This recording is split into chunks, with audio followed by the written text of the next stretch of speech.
Bienvenidos a un nuevo encuentro de estudiociudadano.cl.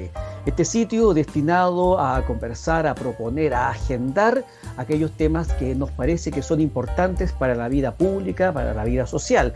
A veces son temas que la gente no entiende, que dice que esta cuestión parece que no tiene nada que ver conmigo, voy a cerrar esta página de internet o no la voy a visitar. Señor, quédese. Quédese porque este tema realmente es importante, lo afecta a usted en su calidad de persona, en esa dimensión llamada consumidor o usuario. En Chile, según la última información que yo tuve por ahí, existían más de 120 asociaciones u organizaciones de consumidores en Chile. Sin embargo, la gente apenas conoce al Servicio Nacional del Consumidor. Y hablar de organización de consumidores parece algo extraño. Sin embargo, hay 120 organizaciones. Habiendo algunas que son mucho más conocidas que otras, las voy a mencionar porque es así. Son la Corporación Nacional de Consumidores y Usuarios de Chile, CONADECUS, y la Organización de Consumidores y Usuarios de Chile, ODECU. Por razón de transparencia, debo decir que yo trabajo también en ODECU, para que se entiendan también los contextos. Sin embargo, la calidad en la cual hago esta entrevista es una calidad absolutamente a título personal como director de estudiociudadano.cl. Y me acompaña en esta ocasión para conversar del tema que les vengo a proponer el abogado de otra organización de consumidores que se llama la Fiscalía del Consumidor. Se trata de el abogado Patricio Cornejo González. Bienvenido, Patricio, a esta conversación con el Estudio Ciudadano. Muy buenas tardes. Un honor estar acá compartiendo contigo y con todas las personas que nos van a oír de este programa. Y saludos desde Temuco. Desde Temuco, que es donde está el domicilio de la Fiscalía del Consumidor, una organización que tiene ¿cuántos años de fundada esta organización, Patricio? Ahora el 27 de diciembre vamos a cumplir los 3 años de vigencia. 3 añitos, perfecto. Sí. Patricio, y para los amigos que nos están escuchando y que todavía no saben de qué vamos a hablar. Bueno, el tema es que la ley 19.496 de protección de los derechos de los consumidores establece muchas cosas, entre otras establece también el Estatuto Básico de Funcionamiento de Creación de las Asociaciones de Consumidores. El punto es, y aquí viene la parte importante, es que junto con eso hay un reglamento que se publicó el 31 de mayo de 2019, un reglamento que pretende, de alguna manera, regular una serie de cuestiones administrativas, contables, de transparencia, patrimoniales de las asociaciones de consumidores.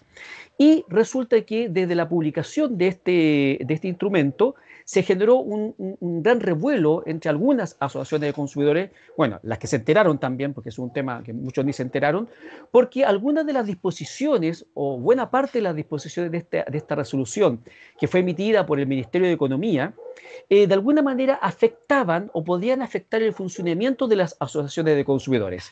Y es así como algunas asociaciones presentaron reclamos, comparecieron ante el Ministerio de Economía para presentar sus observaciones. Tengo entendido que alguna asociación fue a la Contraloría General de la República y tú, acompañado por otras asociaciones de consumidores, interpusiste un recurso de protección, una acción de protección constitucional en contra del Ministerio de Economía por haber publicado este decreto, esta resolución que impone estas obligaciones que son un poquito gravosas para las asociaciones de consumidores y que eventualmente, y esta es una opinión absolutamente personal, de aplicarse el texto tal como fue, podría significar que la desaparición, la muerte jurídica de aproximadamente el 90% de las asociaciones de consumidores.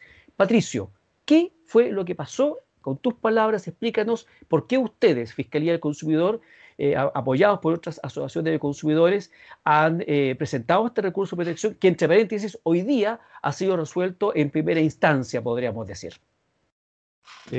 Bueno, para contextualizar, lamentablemente la justicia en Chile ha sido bastante lenta, porque ya han transcurrido prácticamente 1 año y medio para tener una sentencia favorable. Claramente cuando se instó a una conversación con el ministerio, en forma personal, concurrí con las demás asociaciones de consumidores para tener una conversación con el ministro en esa época y con el director del CERNAC, lo cual ellos, como con un comportamiento de buena amistad o de buen comportamiento, tuvimos esa reunión y se llegó a un consenso de poder modificar dicha resolución. Y aquí está el problema de fondo, porque esto es un problema de centralidad. Claramente acá a las reuniones pudieron concurrir las personas que viven en Santiago, de las asociaciones de consumidores de provincia que podríamos autocalificarlo, solamente concurrimos dos, que fue Concepción y Temuco. Pero a las demás reuniones no nos invitaron, por lo tanto nosotros continuamos con la tramitación del recurso. El Ministerio de Economía fue bastante negligente porque se demoraron prácticamente un año en contestar el recurso de protección y después en el alegato propiamente tal, que fue en la Corte, ahora que todos los alegatos se hacen por plataformas virtuales. Y el propio Ministerio reconoció por intermedio del abogado del Consejo de Defensa del Estado de que existía una irregularidad. Y la irregularidad prácticamente, aquí yo voy a hablar bien técnico, pero las sanciones penales, que en este caso es la multa para los directores de las asociaciones de consumidores, existe un tratamiento que se llama la Ley Penal en Blanco. Esto quiere decir de que los delitos penales solamente pueden ser creados por una ley. Y acá el delito o la sanción penal la está creando un decreto, que es un rango menor a la ley. Y Aclaremos, Patricio, aclarémosle a la gente primero por qué eventualmente los dirigentes o el directorio de una organización de consumidores en Chile podría ser sancionado según lo que dice el decreto. ¿Cuáles son las situaciones más o menos donde existiría la posibilidad, o ya existe esa posibilidad porque el decreto está vigente, de que se sancione a un líder, a un presidente, a un miembro del directorio de cualquiera de las más de 120 asociaciones de consumidores que existen en Chile? Sí. Acá lo voy a dar con un ejemplo. Bueno, acá en Temuco, la novena región, existe una empresa, que es una empresa eléctrica que se llama Codiner, que es como la CGE de las grandes, pero una empresa eléctrica más pequeña que trabaja en el ámbito rural. Pequeña entre comillas, porque también es una empresa grande. Y yo ingresé a la página de Codiner para poder solicitar información contable y administrativa, y en la misma página no existen los balances, no existen las memorias, que son los documentos que se le van a pedir a las asociaciones de consumidores, y vía transparencia solicité información a la Superintendencia de Electricidad y Combustible, solicité información al Ministerio de Economía, solicité información a CERNAC, y todos los organismos me informaron que son me informaron de que estas empresas no están obligadas a publicar sus balances ni sus estados financieros. Por lo tanto, si una empresa que es un proveedor que no publica su información, ¿por qué a nosotros que somos de la sociedad civil nos obligan a ejercer esas publicaciones de información contable y financiero? Ya que incluso esto afectaría claramente a la motivación para poder ser un socio de una asociación de consumidores, un director, y está coartando y prácticamente está mutilando la existencia de la participación ciudadana, y esto claramente se fue reflejado en un movimiento social que se venía a ver, que claramente fue producto ahora del plebiscito, que necesitamos un cambio estructural claro. O sea, a ver, lo que tú estás diciendo es de que a las asociaciones de consumidores se les exigirían, entre otras cosas, mantener una cantidad de información de acceso público. Exacto. Sin embargo, ese tipo de información no se le exige a empresas proveedoras de servicios, o sea, habría una especie de desigualdad. Ahora, pero ¿no te parece, Patricio, que desde el punto de vista de la transparencia no estaría bien que una organización mantuviese cierto tipo de información disponible para el escrutinio público? Por ejemplo, las fuentes de financiamiento, los estatutos, la composición del directorio. ¿No son también normas sanas que independientemente de que hoy día se exijan a unos o a otros, en realidad se le debería exigir a todo el mundo? Entonces yo no estoy en contra de la transparencia, porque claramente como país que queremos llegar a ser un país desarrollado, queremos ser miembro de la OCDE, que claramente lo somos, pero nosotros como país nos pusimos este traje de primera categoría, pero en la práctica no somos un país de primera categoría, estamos O sea, en vías de desarrollo.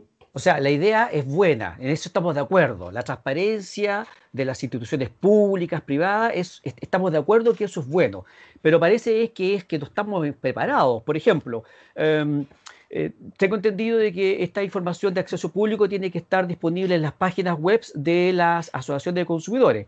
Sin embargo, me consta que la gran mayoría no tiene ni siquiera página web.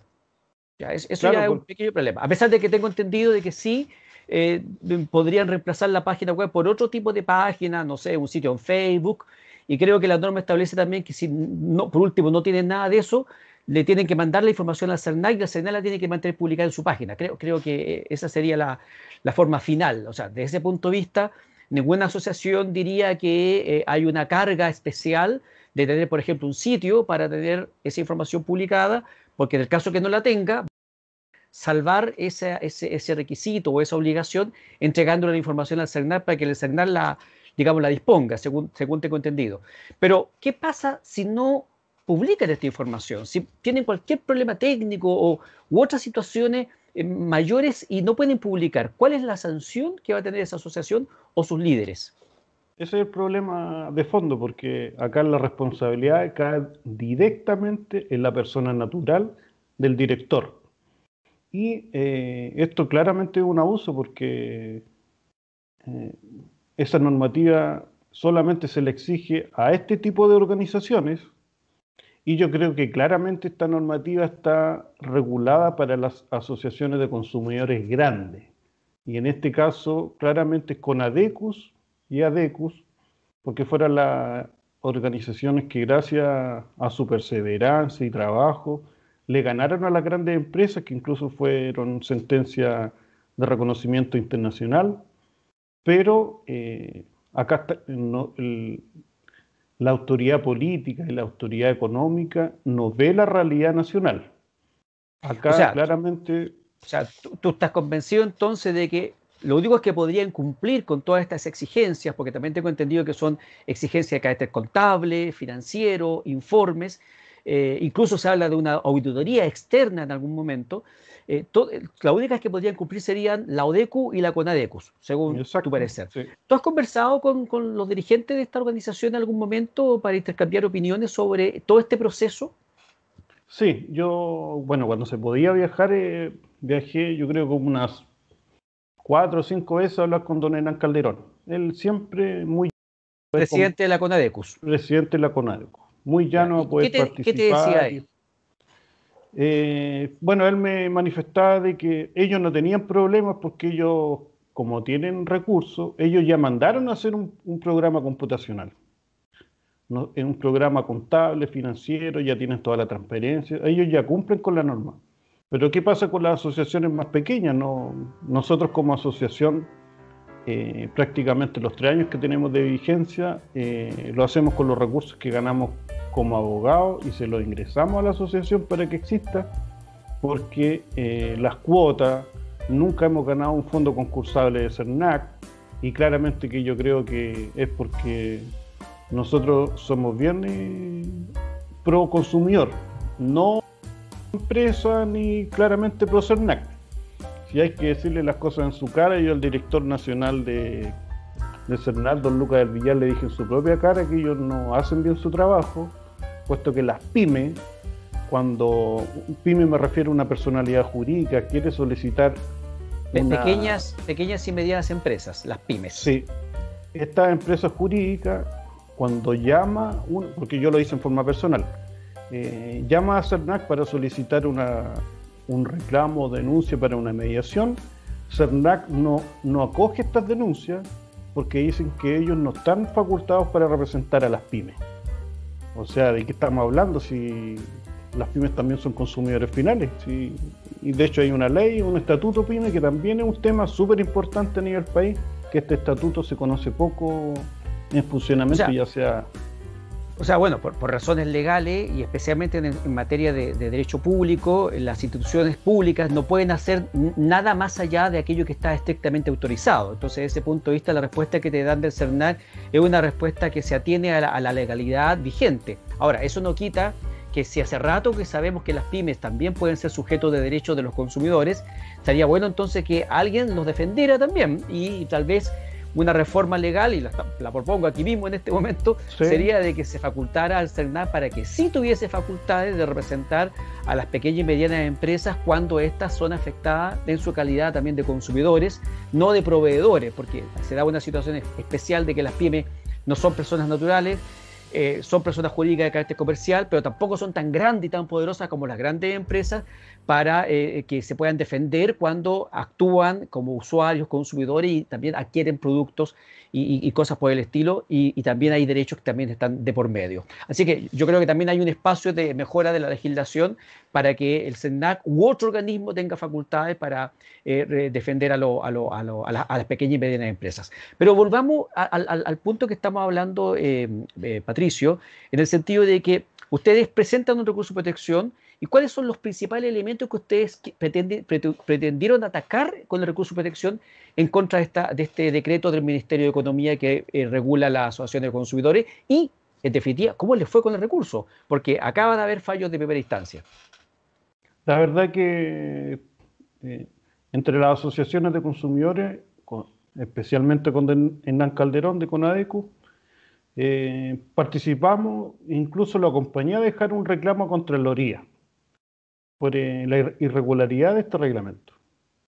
Después hubo una reunión con el ministro, que ahí se llegó a un consenso de que no iba a tener vigencia este documento, pero fue por la presión de haber presentado este recurso de protección. Este recurso de protección fue acogido el día de hoy, 5 de noviembre, donde señala la Corte de Apelaciones de Santiago como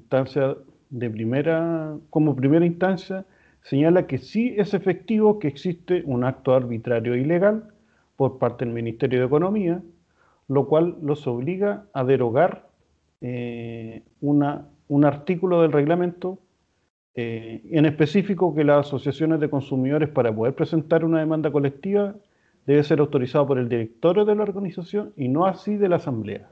Eso como a modo resumido del recurso, porque tiene alrededor de 20 páginas, y lo más importante es que se acogió y que se reconoció la ilegalidad por parte del ente político que está ahogando a las personas. Más que consumidores, somos ciudadanos y nos están coartando la posibilidad de ser ciudadanos empoderados y poder ejercer sus derechos como consumidores. O sea, lo que tú dices es que a lo menos un punto de los que ustedes estaban alegando fue acogido, que era este punto de que el reglamento cometió un error garrafal porque imponía que las autorizaciones para hacer demandas judiciales, demandas colectivas, debía contarse con la autorización de la Asamblea de la Asociación de Consumidores, en circunstancias que la propia ley del consumidor había sido reformada hace un tiempo y establecía que esa autorización solo era necesario que la otorgara el directorio de la asociación, porque se estimó para hacer esta reforma de que tener que convocar a toda la asamblea para autorizar estas demandas era muy engorroso, muy complicado y de alguna manera dificultaba el accionar de las asociaciones de consumidores. Entonces la ley se reduce este requisito y se deja entonces de que basta la autorización del directorio, que conste por escrito, por supuesto, en un acta de una reunión que se haya celebrado formal y legalmente. Entonces, el error que comete el Ministerio de Economía es incorporar en este reglamento, que además tiene un rango legal inferior al de una ley, todos los reglamentos están en la parte de abajo de la jerarquía normativa, incorpora en este reglamento esta obligación que venía de la ley antigua, pero no de la nueva ley. Eso fue explícitamente reconocido por el Ministerio de Economía en la contestación del recurso de protección propiamente tal, y en definitiva, en el fallo de hoy día de la Corte de Apelaciones de Santiago, se acoge entonces el recurso en este punto, y por lo tanto queda claro que cualquier asociación de consumidores que esté legalmente vigente tiene como requisito para demandar solamente que contar con la autorización del directorio y no así de la asamblea de socios. Eso está claro, ¿cierto? Pero, Exacto, sí, eso quedó ¿qué pasó claro. con todo lo demás? ¿Qué pasa con todo lo demás, con las obligaciones? Por ejemplo, hay una que me llama mucho la atención y es que implica que las actas de las asambleas tanto, y de las reuniones, tanto de las reuniones de directorio como de las asambleas de socios, las actas deben estar permanentemente a disposición de los actos de fiscalización del ministerio. Entonces, yo estoy pensando, en una asamblea se conversan muchas cosas que tienen que ver con la vida interna de la asociación. Y esas cuestiones van a quedar necesariamente del acta, porque así debe ser, para eso son las asambleas, para eso son las actas. Y sin embargo, dice este reglamento que a la hora de una fiscalización, esas actas van a estar a disposición de los fiscalizadores.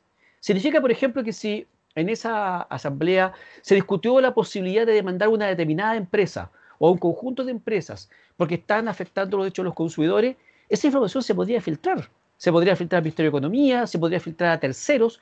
¿Cómo garantizamos entonces frente a una situación de este tipo la privacidad de la vida interior de la organización de consumidores? Porque que yo sepa, a la SOFOFA no le pregunten qué es lo que conversan en sus reuniones, a la Confederación de la Producción y el Comercio tampoco, a la Cámara de Comercio de Santiago, no creo que tampoco estén obligados a contar lo que hablan en sus directorios o en sus asambleas. ¿Por qué la organización de consumidores sí? ¿Qué opinas tú sobre este punto, por ejemplo? Mira, la verdad que yo soy bien pesimista y mal pensado. Nunca veo que las cosas sean de buena fe, que debiera ser como lo normal. Y prácticamente acá el legislador también tiene su responsabilidad porque los asesores externos que tienen los parlamentarios, la verdad que siempre dejan que desear, actuando siempre, bueno, desde que nació la ley 19.496, el espíritu de esta ley era una justicia social.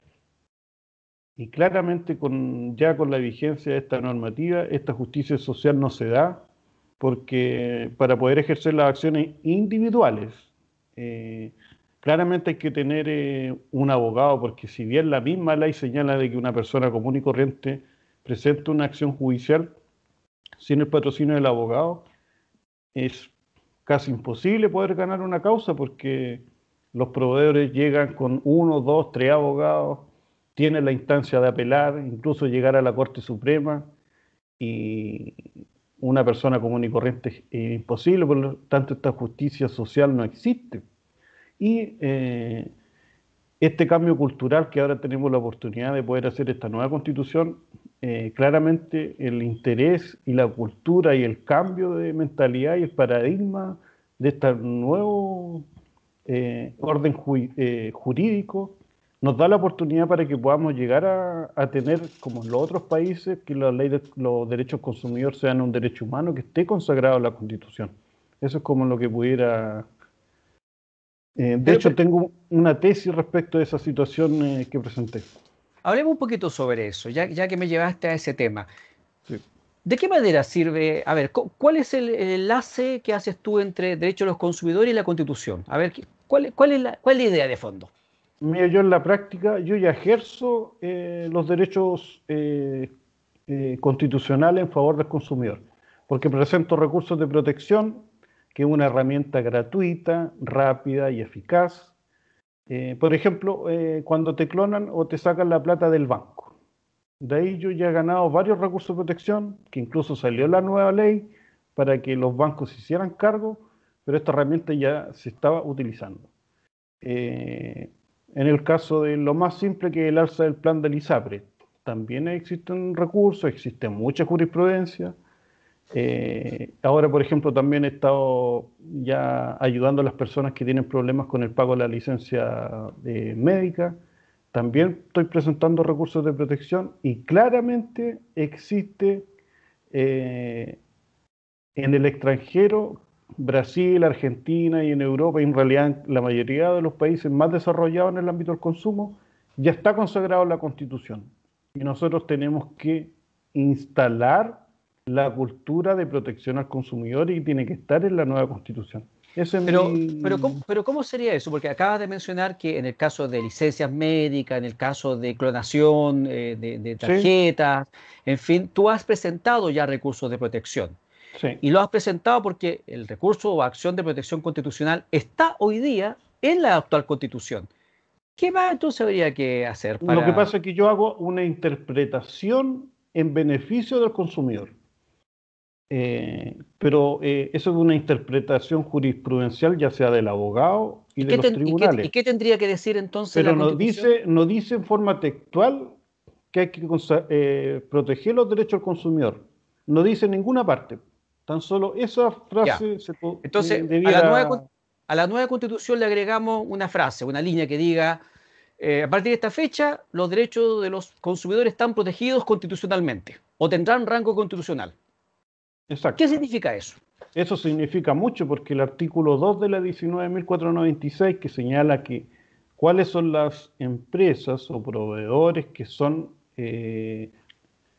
susceptibles que se le aplique esta ley, por tener un rango constitucional ya no se podría aplicar ese artículo 2.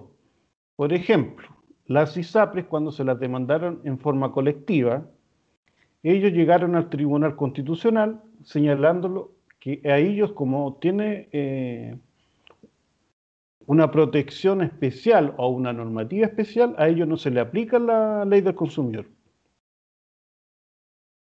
Llegaron al Tribunal Constitucional y el Tribunal Constitucional les dio a lugar esa situación, por lo tanto las ISAPRES no se les aplica la ley del consumidor. Ahora, si la ley del consumidor o los derechos del consumidor tuvieran el rango constitucional, ese artículo 2 se derogaría en forma tácita y automáticamente. Por lo tanto, ya tendría un rango más importante que incluso que la ley, más que el Código Civil. Y eso no se puede haber hecho con el Congreso que tenemos hoy día. O sea, ¿No se podría derogar esa especie? claramente se podría. Hay un proyecto de ley que presentó el senador Arboe Ya.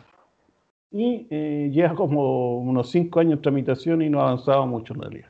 Hizo la Ah, propuesta, pero Oye, está... Patricio, pero ahí, así hablando, que nadie nos escuche, poco menos. Sí, Patricio, pero a ver, tú me acabas de decir que hay un proyecto que busca precisamente derogar ese problema que tú has planteado, de que sí, algunas empresas como las ISAPRES se han defendido diciendo que la ley de consumidor no se le aplica. Es discusión que yo también he seguido y te entiendo el punto y es un tema bien complejo y delicado, porque sí, de alguna manera deja en indefensión a las personas que son abusadas de alguna manera por la ISAPRES. De hecho, me consta que una asociación de consumidores ha intentado que todos estos recursos de protección que se presentan por cientos, por miles en contra de la alza de la ISAPRE, se conviertan en solamente un recurso, que baste un solo recurso para poder solucionar este problema y no les ha ido bien con esa acción.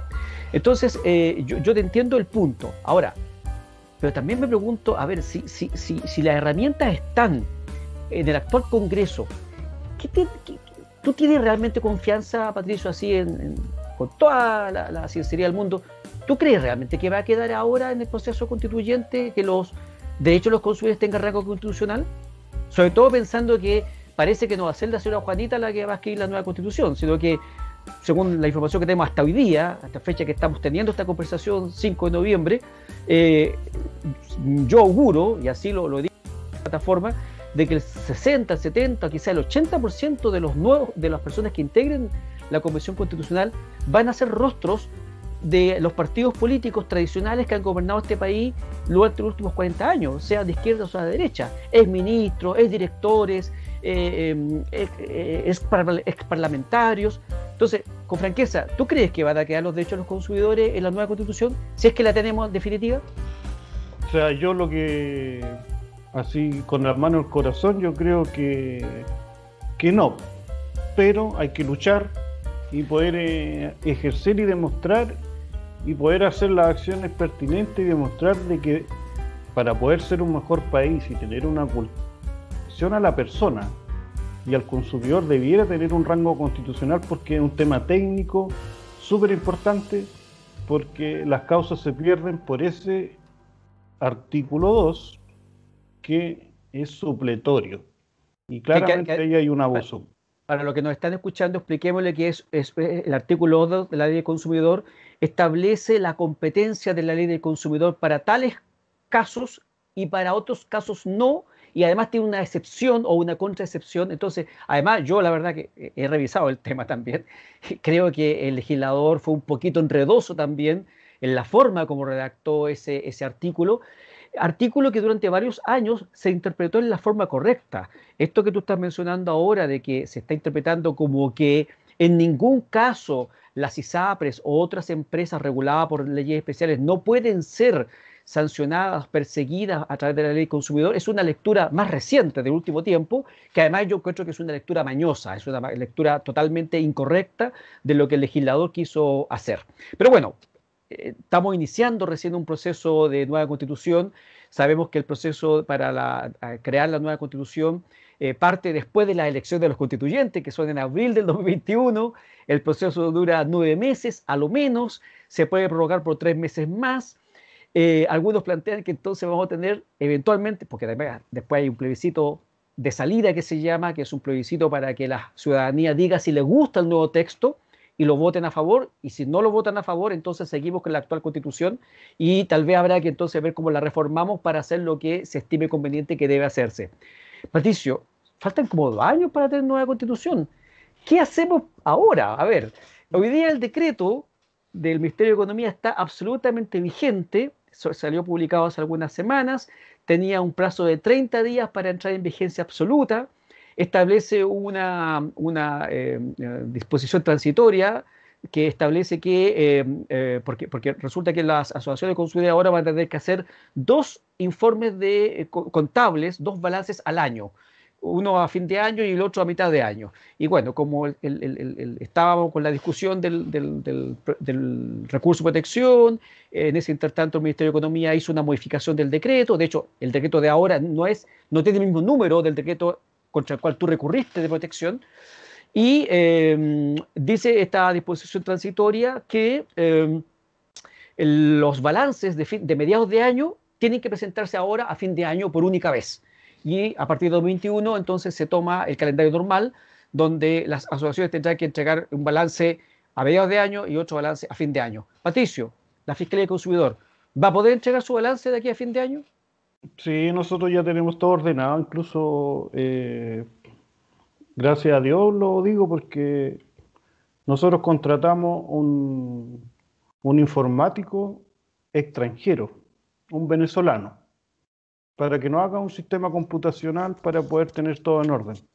Porque lamentablemente ese país, ahí sí que hay una crisis gigante y ahora con las plataformas de internet se puede hacer todo porque si ese programa de computación, de control y de fiscalización lo tuviera que hacer acá en Chile, no podríamos hacerlo porque hacer un programa computacional mínimo son unos 5 millones de pesos. ¿Y qué va a pasar con el resto de las asociaciones? ¿Has conversado, has tenido tiempo de conversar con el resto, con las asociaciones con las cuales tú tienes algún tipo de contacto para saber cómo han tomado en definitiva el actual decreto que, como te digo, ya está vigente y va a empezar a operar de aquí a fin de año y por supuesto entiendo en plenitud durante el año 2021? La verdad que hemos tenido buena y mala acogida con las demás asociaciones porque yo creo que aquí hay un tema de egos. ¿Ya? Porque yo soy bien humilde respecto de mi actuar. Si bien soy contador, soy abogado, estoy haciendo un magíster, hice un diplomado, siempre soy pro ayudar y cooperar y dar la información a la mayoría de las personas. Pero las asociaciones de consumidores en Chile no están unidas. Es como que si fueran partidos políticos. Hay unas tendencias de izquierda, otras de derecha, hay como unos clanes y en la práctica eso significa que no hay una unión respecto de los consumidores en general en el país. Porque lamentablemente funciona de esa forma porque las familias poderosas de este país que yo creo que claramente son las personas que manipulan a los políticos, manipulan a la autoridad de turno y hacen normativas que solamente acomodan a los súper ricos. ni siquiera los ricos, porque acá estamos hablando de los súper ricos. O Ese es un sea, problema que... hay dos cosas que estás diciendo entonces. Uno, que el movimiento de consumidores, entendido este movimiento como algo social, inorgánico, que no tiene por qué tener una orgánica y una formalización entre ellos, es un movimiento un poco desunido. No hay Sí, mucha solidaridad, no hay mucha comunicación tal vez entre ellos. Ese es un problema ya del movimiento.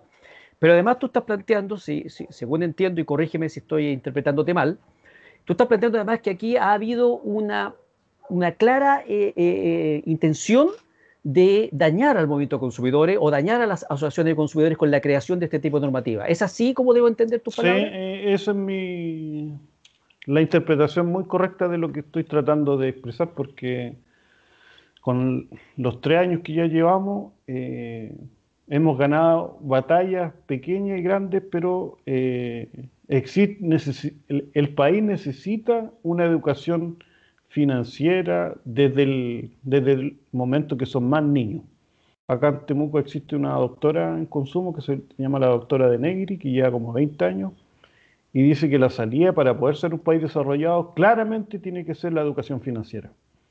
A nosotros, nuestros padres no nos enseñaron a ahorrar, no nos enseñaron a planificar y claramente estamos viviendo en una sociedad al consumo. En otros países no te entregan tarjetas de crédito, tú tienes que pasar por etapas y acá el problema claramente es el sobreendeudamiento porque la gente está endeudada 10 veces de lo que gana su sueldo, solamente pagan las cuentas con esta famosa bicicleta que piden en Ripley, pagan en Falabella y así al final estamos en una sociedad deprimida porque están sobreendeudados en ¿Cómo, cómo- general. cómo lo, cómo lo hacen ustedes en la fiscalía para ayudar a estas personas? Yo llego a la fiscalía, estoy solo endeudado, por ejemplo, tengo problemas. Eh, ¿Cómo me ayudan? ¿Tengo que pagar? ¿Hay gasto? ¿Hay costo? Porque tú dijiste antes que has trabajado mucho con recursos de protección que son gratuitos. ¿Sí? Déjame discrepar un poquito contigo en ese punto, en el sentido de que yo soy de los que piensan que no hay nada gratis en la vida. O sea, porque tú tuviste que preparar el recurso, tuviste que conocer el caso, hay una hora hombre, una hora de abogado dedicada, o varias horas de abogado dedicado a eso. ¿Cuánto vale la hora de un abogado, Patricio? Entonces, gratis no es. No.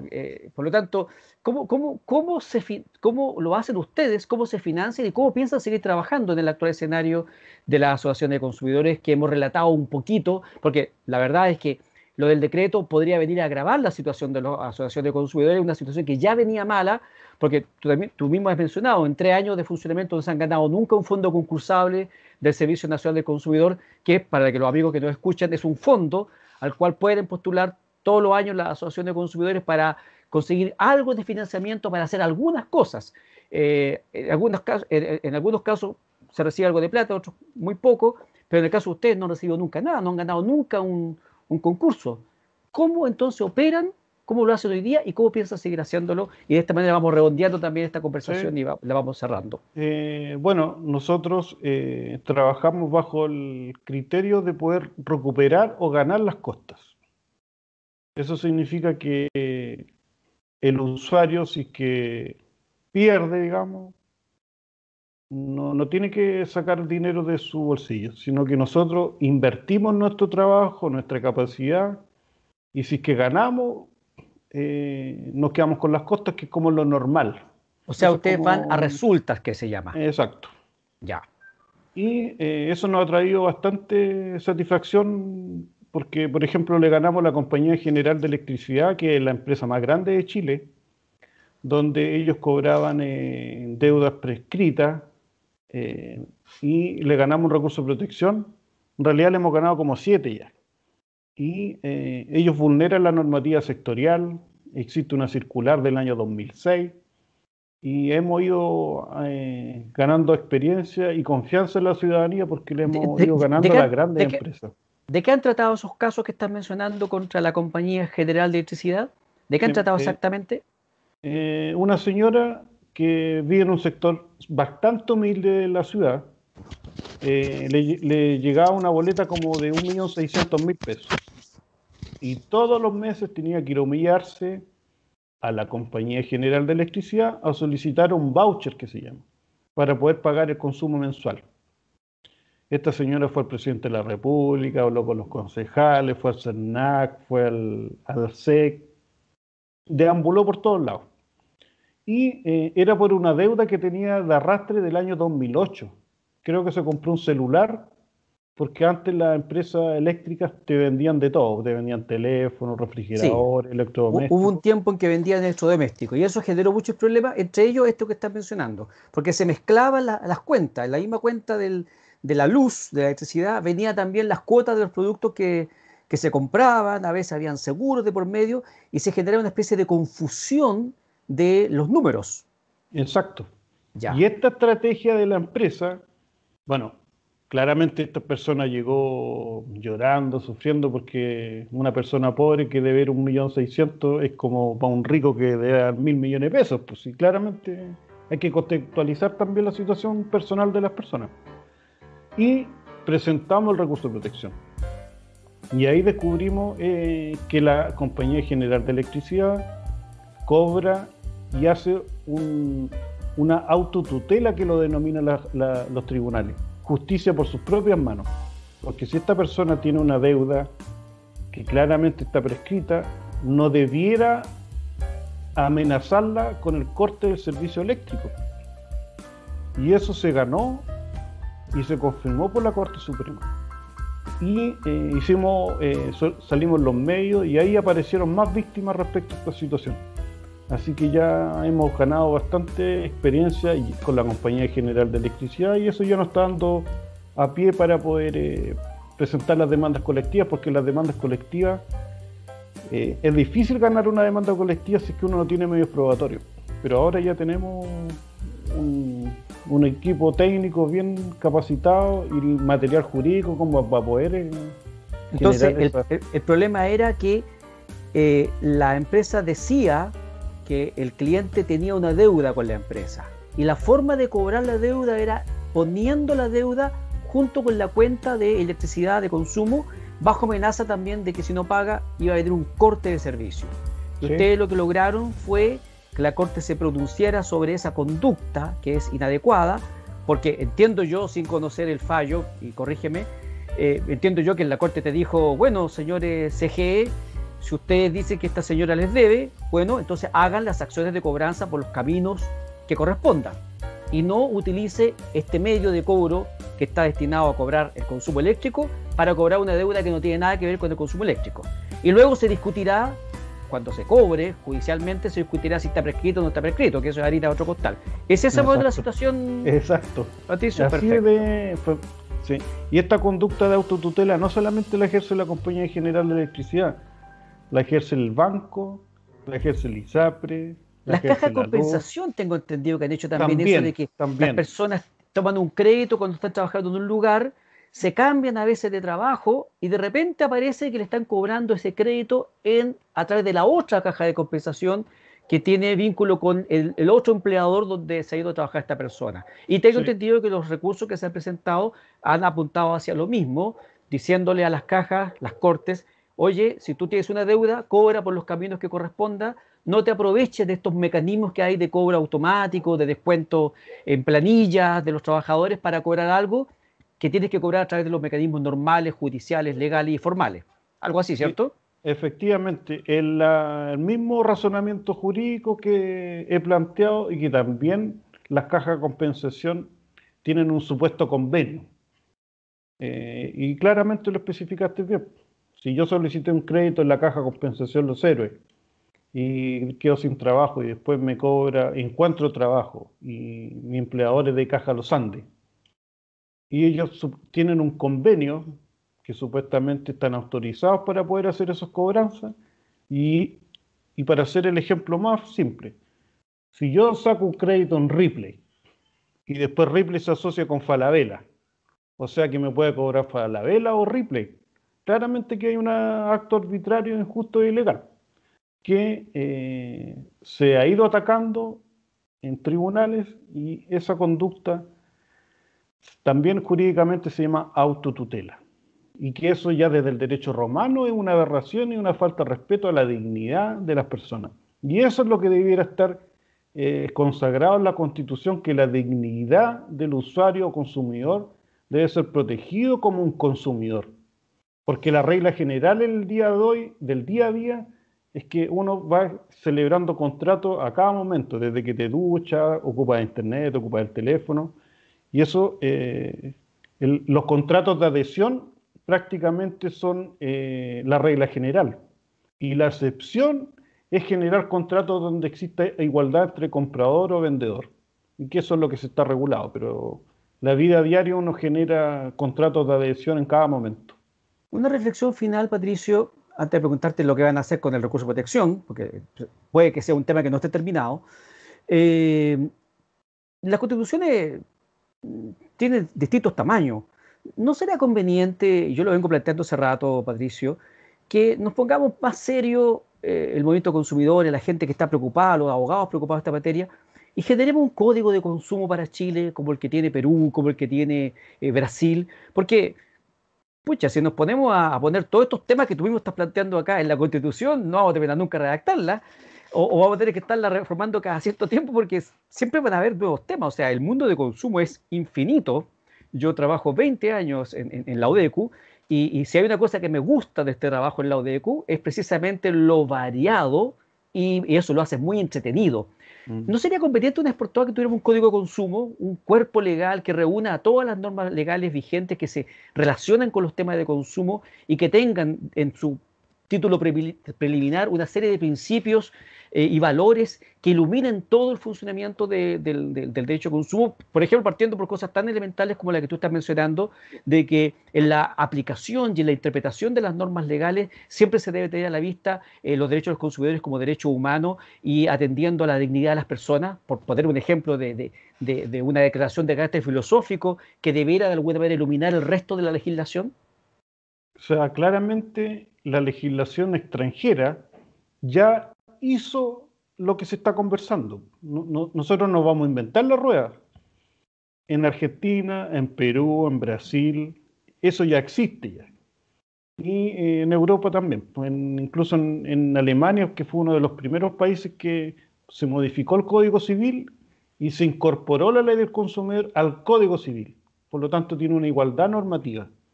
Acá la ley del consumidor es accesoria al Código Civil, por lo tanto tiene más importancia el Código Civil a la ley del consumidor.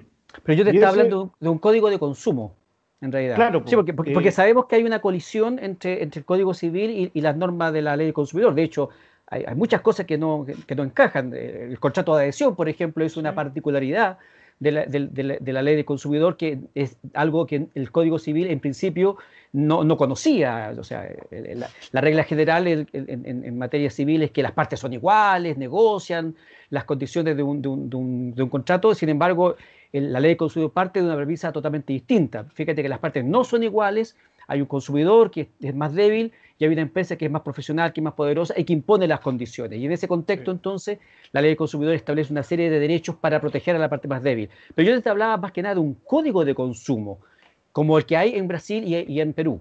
No, claramente debiéramos llegar a eso porque, como te decía con anterioridad, la regla general es que nosotros generemos contratos a cada minuto.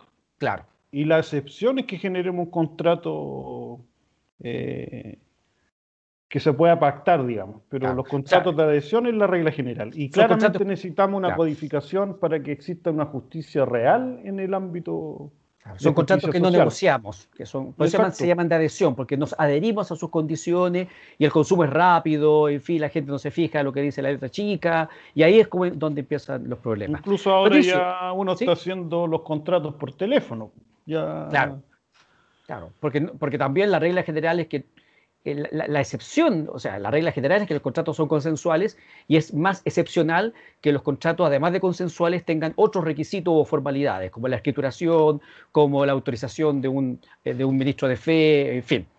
Claro. Patricio, terminemos con lo que va a pasar con el famoso recurso de protección. Hoy día fue acogido parcialmente, podemos decir, este recurso, se le concedió un punto de los que ustedes estaban alegando. Pero en definitiva, las normas contables, las normas financieras, las normas de información, una serie de cargas que van a tener ahora la organización de consumidores, eso va a seguir funcionando. ¿Ustedes van a recurrir en contra del resultado del recurso o van a presentar otro recurso de protección? Porque en definitiva, lo que pasó fue que mientras se estaba discutiendo esta acción contra una resolución del Ministerio de Economía, el Ministerio de Economía derogó esa resolución y sacó otra resolución, Claro. que es casi igual. ¿Cuál es el panorama? ¿Cómo lo ves? ¿O sencillamente este asunto lo dejamos hasta aquí y que sea lo que Dios quiera, que las organizaciones se rasquen como puedan y a ver cuáles sobreviven?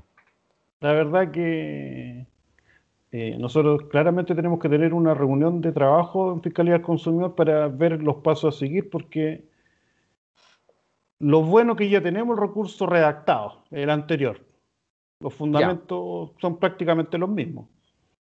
Y ahora hay que analizar si que este nuevo instructivo nos agrava o nos disminuye las cargas jurídicas. Pero en la práctica, la sanción al director, para mí, es una normativa inconstitucional porque se está metiendo incluso en el derecho penal. Y que para eso, lo reiteraba, que son las leyes penales en blanco.